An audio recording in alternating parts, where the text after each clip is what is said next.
ಗುರುಪೂರ್ಣಿಮಾ ಅಂಗವಾಗಿ ನಗರದ ಸಾಲಗಾಮೆ ರಸ್ತೆ ಬಳಿ ಇರುವ ಶ್ರೀ ಶಿರಡಿ ಸಾಯಿ ಮಂದಿರದಲ್ಲಿ ಕಳೆದ ಒಂದು ವಾರದಿಂದಲೂ ವಿವಿಧ ಕಾರ್ಯಕ್ರಮ ಜರುಗಿದ್ದು, ಸೋಮವಾರದಂದು ಬೆಳಿಗ್ಗೆ ಶ್ರೀ ಸಾಯಿ ಬಾಬಾ ಅವರ ಉತ್ಸವವು ಆಕರ್ಷಣೆಯ ಹೂವಿನ ಅಲಂಕಾರದೊಂದಿಗೆ ಹಾಗೂ ವಿವಿಧ ಸಾಂಸ್ಕೃತಿಕ ಕಲಾ ತಂಡದೊಂದಿಗೆ ನಗರದ ಪ್ರಮುಖ ರಾಜಬೀದಿಗಳಲ್ಲಿ ಸಾಗಿತ್ತು.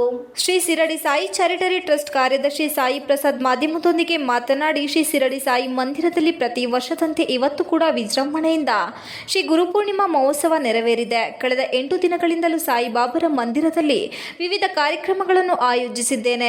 7 ದಿನಗಳ ಕಾಲ ಬೆಳಗ್ಗಿನಿಂದ ಮಧ್ಯಾಹ್ನದವರೆಗೂ ಶ್ರೀ ಸಾಯಿ ಸಚ್ಚರಿತೆ ಪಾರಾಯಣ, ಪ್ರತಿದಿನ ಸಂಜೆ ವಿವಿಧ ಸಾಂಸ್ಕೃತಿಕ ಕಾರ್ಯಕ್ರಮಗಳು ನೆರವೇರಿದೆ. ಕೊನೆಯ ದಿವಸದಂದು ಬಾಬಾರವರ ಮಂದಿರದಿಂದ ಆಕರ್ಷಣೆಯ ಉತ್ಸವ ಹೊರಟು ಶ್ರೀ ಶಿರಡಿ ಸಾಯಿ ವೃತ್ತ, ಅರಳಿಕಟ್ಟೆ ವೃತ್ತ, ಸಹ್ಯಾದ್ರಿ ವೃತ್ತ, ಹಾಸನಾಂಬ ಕಲಾಭವನದ ರಸ್ತೆ ಮೂಲಕ ಸಾಗಿ ಮಹಾವೀರ ವೃತ್ತದಿಂದ ಕಸ್ತೂರಿಬಾ ರಸ್ತೆ, ಸುಭಾಷ್ ಚೌಕ, ಎನ್ನ ವೃತ್ತ, ಅಲ್ಲಿಂದ ಹಳೆ ಬಸ್ ನಿಲ್ದಾಣ, ಎವಿಕೆ ಕಾಲೇಜ್, ಅಶ್ರಮಹಲ್ ರಸ್ತೆ, ಸಂಸ್ಕೃತ ಭವನ ರಸ್ತೆ ಮೂಲಕ ಮಂದಿರಕ್ಕೆ ವಾಪಸ್ಸು ತಲುಪಲಿದೆ ಎಂದು ಹೇಳಿದರು. ಎಲ್ಲ ಭಕ್ತಾದಿಗಳು ಕೂಡ ಉತ್ಸವದಿಂದ ಈ ಉತ್ಸವದಲ್ಲಿ ಪಾಲ್ಗೊಂಡು ವರುಣನು ಕೂಡ ಸ್ವಲ್ಪ ಬಿಡುವು ಮಾಡಿಕೊಟ್ಟು ನಮಗೆ ಸಹಕಾರ ಮಾಡಿದ್ದಾರೆ. ಬಾಬಾರವರ ಅನುಗ್ರಹದಿಂದ ಯಾವ ಸಮಸ್ಯೆ ಆಗದಂತೆ ಯಶಸ್ವಿಯಾಗಿ ನೆರವೇರಿದೆ ಎಂದು ಹರ್ಷ ವ್ಯಕ್ತಪಡಿಸಿದರು. ಅಪೂರ್ವ ಹೋಟೆಲ್ ರಸ್ತೆ ನಂತರ ಸಂಸ್ಕೃತ ಭವನ ರಸ್ತೆಯಿಂದ ಶಿರಡಿ ಸಾಯಿ ಸರ್ಕಲ್ ಬಂದು ಬಾಬಾ ಮಂದಿರವನ್ನ ತಲುಪಲಿದೆ.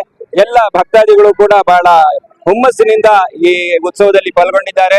ವರುಣರಾಯ ಕೂಡ ನಮಗೆ ಸಹಕಾರ ಮಾಡಿದ್ದಾನೆ. ಬಾಬಾರವರ ಅನುಗ್ರಹದಿಂದ ಉತ್ಸವ ಸಂಪೂರ್ಣವಾಗಿ ಎಲ್ಲಾ ರೀತಿ ಯಾವುದೇ ರೀತಿಯ ತೊಂದರೆ ಇಲ್ಲದ ಹಾಗೆ ಸಂಪನ್ನವಾಗುತ್ತೆ ಅನ್ನೋದು ನಮ್ಮೆಲ್ಲರ ಆಶಯ. ಧನ್ಯವಾದಗಳು. ನನ್ನ ಹೆಸರು ಸಾಯಿ ಪ್ರಸಾದ್ ಅಂತಲ್ಲಿ ಶಿರಡಿ ಸಾಯಿ ಮಂದಿರದ ಕಾರ್ಯದರ್ಶಿಯಾಗಿದ್ದೀನಿ. ಸಾಯಿ